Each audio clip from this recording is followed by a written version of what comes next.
अरुण शर्मा जी, जो भी बात दिनेश जी ने कही या आलोक जी ने कही, उनसे पूरी तरह सहमत होकर मैं ये कहना चाहूँगा कि हम 1920 में आके खड़े हो गए हैं अप्रॉक्सिमेटली। जिस भूमिका में मोहम्मद अली जिन्ना था, मुस्लिम लीग लीग को लेके और बाद में फिर वो एक मुस्लिम राष्ट्र के रूप में चीज़ें पनपती हैं। उसी मुस्लिम लीग के स्थान पर अब एक नई पार्टी है जिसका नाम है बीजेपी और आरएसएस। आरएसएस तो उनका पेरेंट ऑर्गेनाइजेशन है, मदर ऑर्गेनाइजेशन है। लेकिन जो भूमिका मोहम्मद अली जिन्ना ने निभाई है, वही भूमिका आज देखा जाए तो भारत में 2 व्यक्ति निभा रहे हैं जिसका नाम है मोहन भागवत और नरेंद्र मोदी आपस में एक साथ होकर। ये स्थितियां देश के लिए अंधेरे में ले जाने वाली हैं, खतरनाक है।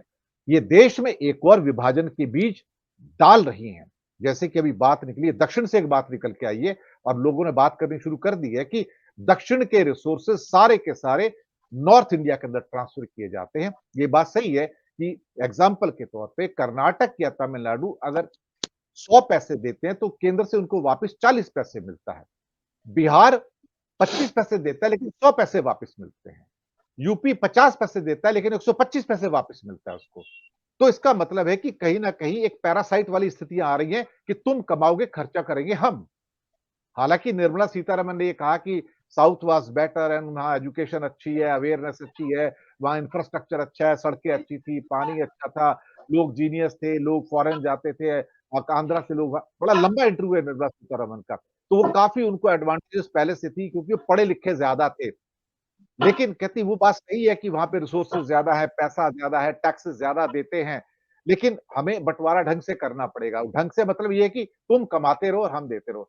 तो आप एडमिनिस्ट्रेटिवली भी ऐसे काम कर रहे हैं जहां से भारत में विभाजन पैदा हो रहा है, रेखाएं पैदा हो रही हैं और धर्म के आधार पर भी आप विभाजन पैदा कर रहे हो। ये स्थितियां फिर से 1920 की ओर लेके जाती हैं, यानी कि आपका रोल, या ये कहें कि अब हिंदू मोहम्मद अली जिन्ना इस देश में पैदा हो गए हैं। टफ वर्ड है लेकिन यूज कर रहा हूं मैं, संवेदनशीलता के साथ यूज कर रहा हूं मैं। अरुण कुमार जी।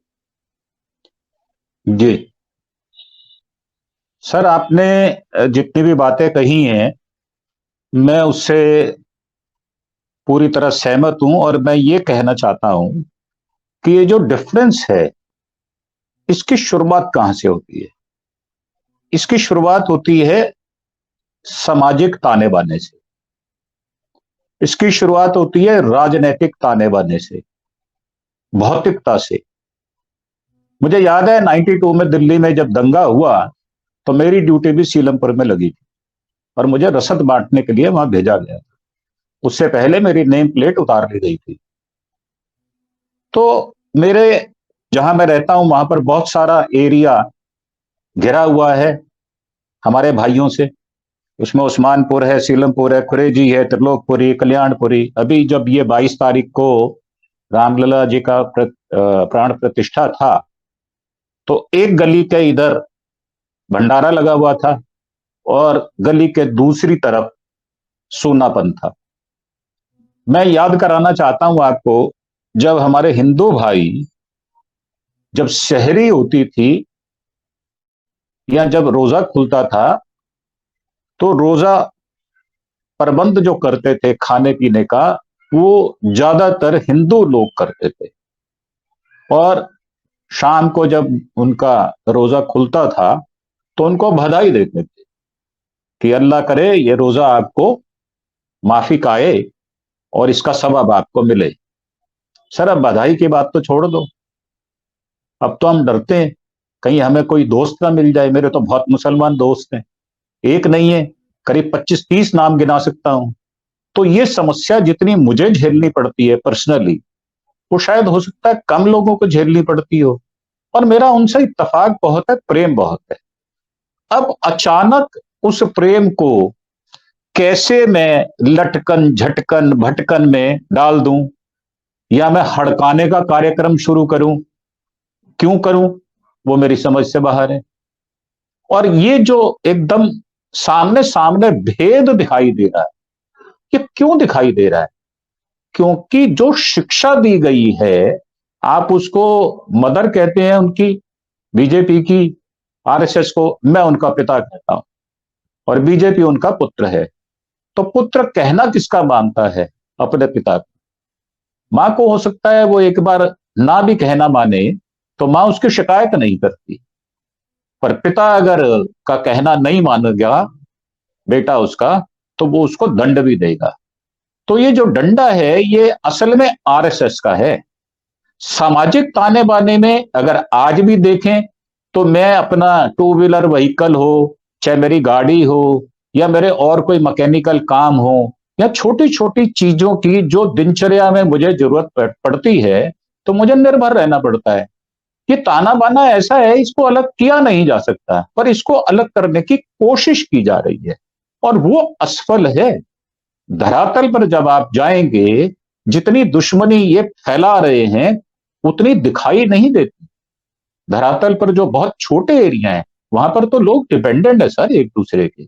और जो बात आप कह रहे हैं कि आपने बात कही अभी मोहन भागवत जी की, और आपने कहा कि जितना साउथ का जो पैसा वापस नहीं दिया जाता, 40 रुपए दिए जाते हैं, तो सर मैं इसको जोड़ता हूं एक चीज से। क्या बीजेपी जितने वोट मुसलमानों के लेती है उतने प्रपोर्शनेट में कैंडिडेट अगली बार वापस करती है क्या?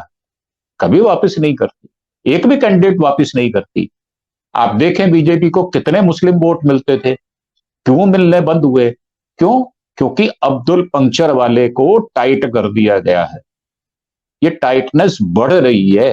ये चूल्हे जो है ना, हम पुराने लोग हैं, हमारे घरों में मंजे हुआ करते थे, और उसकी जब बान जो है, जो उसके पैरों का हिस्सा है, जब बैठने पे ढीला हुआ हो जाता था तो उसको कसा जाता था। तो मुझे लगता है आज बीजेपी जो है उस ढीले मंजे की चूलों को कस रही है और उसमें पच्चर फंसा रही है हथौड़ी से कि बेटा एकदम तनके खड़े हो जाओ, तुम्हारी अब खैर नहीं है। तो सर ये जो बात है, बीजेपी ने तो कसम खाई है, वो तो किसी को देगी नहीं वोट, टिकट देगी नहीं, टिकट देगी नहीं और वोट मांगेगी, और मांगेगी नहीं, यूपी में तो हथियार लेगी या वोट डालने नहीं देगी। ये तो चरित्र है हमारे राष्ट्र का। और जैसे कि अभी आलोक भाई ने भी कहा, वो भारतीय कहते हैं, मैं तो हिंदुस्तानी भी कहता हूं, क्योंकि उसमें हिंदुओं में मुसलमान शामिल हो जाते हैं, और हम कह देता हूं मैं तो, हम में दोनों ही आ जाते हैं। तो ये जो हमारा ताना बाना है, इसको अलग करने की जो कोशिश हो रही है वो बड़ी निंदनीय है और बड़ी भय भी है। आप देखें दिल्ली में कितनी आबादी उनकी है, 2,40,00,000 लोग दिल्ली में रहते हैं, कितनी बस्तियां हैं हमारे यहाँ, कितनी डिसेटलमेंट कॉलोनी है, उनमें आधे 40% लोग यही रहते हैं। और वो उनका अगर झगड़ा होता है तो किसी के उकसाने पे होता है। मैंने आपको एक अभी उदाहरण दिया था सुनहरी बाग मस्जिद का, जिसको ढाने का प्रयत्न किया जा रहा है, और उनके इमाम ने मुकदमा भी किया है, उनकी डेटें पड़, दिसंबर में उसके ऑर्डर हो गए थे।